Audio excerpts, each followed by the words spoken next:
So I'm going to answer a question that I get quite a bit, and that's how do you stay sane when you're doing what you're doing? And so what I'm doing very often is trying to look at the other side in order to make sense of what's going on. I'm trying to provide context.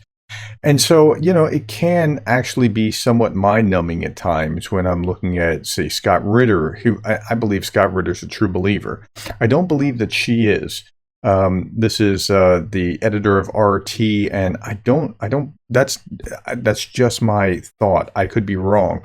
But she's painful to watch. And some of these, I've actually turned some of these off, and you've never seen some of the ones that I can't get through. But how do you remain sane in this process? Well, there's a few things. First, I'm trying to help you understand what's going on, and that's the big one. And I'm going to circle back to that. Two, I look at it somewhat clinically. I'm not like just imbibing and comparing notes pound for pound and saying, well, the Russians say this, but the Ukrainians say that. I wonder which is right. It's not quite like that. It's more like a doctor looks at a patient and is curiously trying to understand, why is this happening when that shouldn't be happening, or that kind of thing. Or, the doctor is not looking at the patient and, kind of being like, hey, what are you doing this weekend? It's not doing that at all. It's more like just clinical diagnosis. And that's more like what I'm trying to engage in. Now, the first part I mentioned is also very important. I'm trying desperately to help people who care about Ukraine add context so that they understand what's going on. And when you're very mission focused like that, things change. Here's a little trick.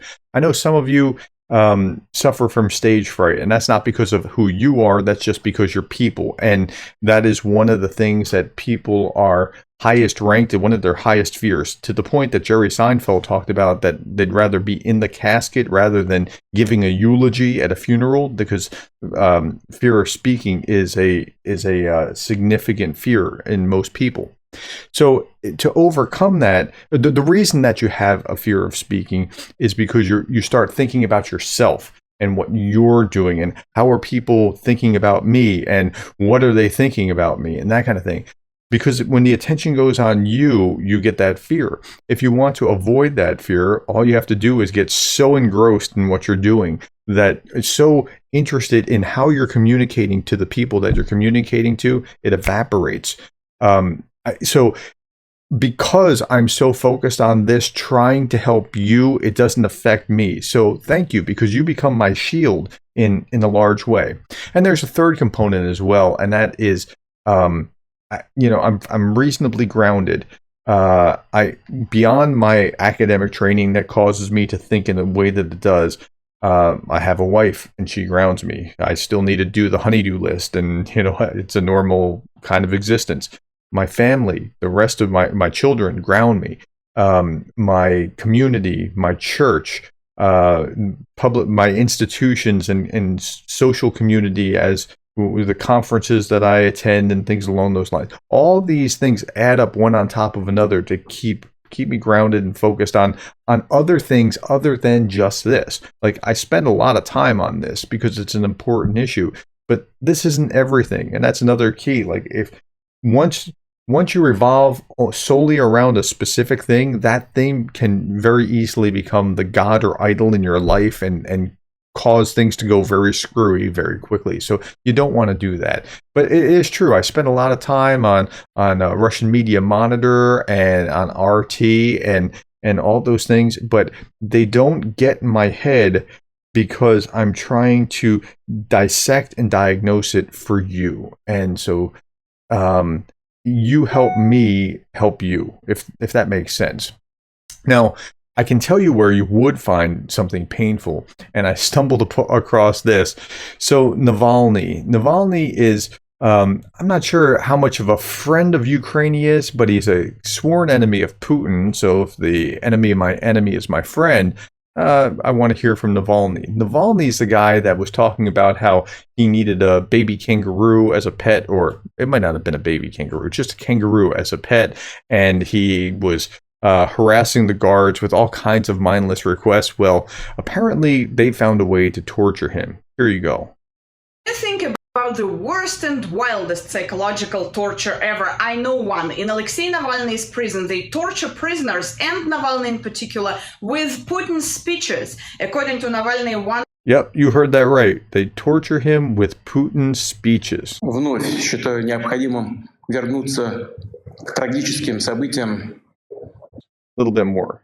Of the prison employees for 100 days in a row, every single evening, forces them to listen to the February message of Putin to the Federal Assembly.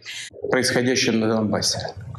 И ключевым вопросом обеспечения безопасности самой России. Navalny asked if watching... Now, even I would find that mind-numbing if I had to do that 100 days in a row every day listening to Putin's speeches. Начну с того, о чем говорил в своем обращении от 21 февраля текущего года. Putin is necessary. Could they at least watch some other Putin speech? But the answer was no. They said that Navalny needs good influence, and they turn on this particular Putin's message in order to form law-abiding behavior, respectful attitude towards the society, work norms, and rules of human behavior. Озабоченность и тревогу. Early, Navalny said that employees of the colony every evening played Putin's speeches about how the West wants to make Russian citizens suffer. Шаг за шагом. Make it stop! Грубо. It was a real torture because they turned it on super loud so no one could avoid listening. Okay, so, I seem to remember that the U.S. did that with Manuel Noriega in 1989 or 1990, and whatever that very short conflict was there, getting a hold of him and bringing him to trial. But what they did was that they played they played heavy metal music. Somebody can correct me if I'm wrong, but they played heavy metal music round the clock, and it was just like kind of mind-numbing. But I think Putin's speeches would be a little bit worse. Tell me what you think.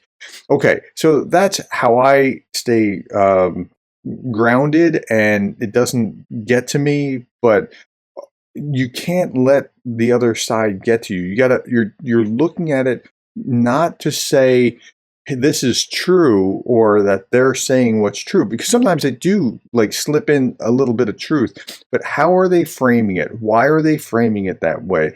What are they trying to cause you to think? And when you're starting to ask those kinds of questions, when you're looking at it from that perspective, it's just a different experience.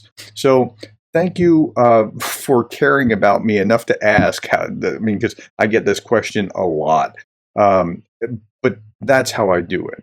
Thank you, my friends. Thank you for your time. Thank you for being the kind of people that care about Ukraine. If you've watched more than one of my videos, and I know I'm not the most delightful person to have to listen to, maybe I can drone on or something. I get that. But you care enough to keep coming back, and that says a lot about you. Thank you for the likes, the subscribes, the shares, but more than anything else, thank you for caring about Ukraine.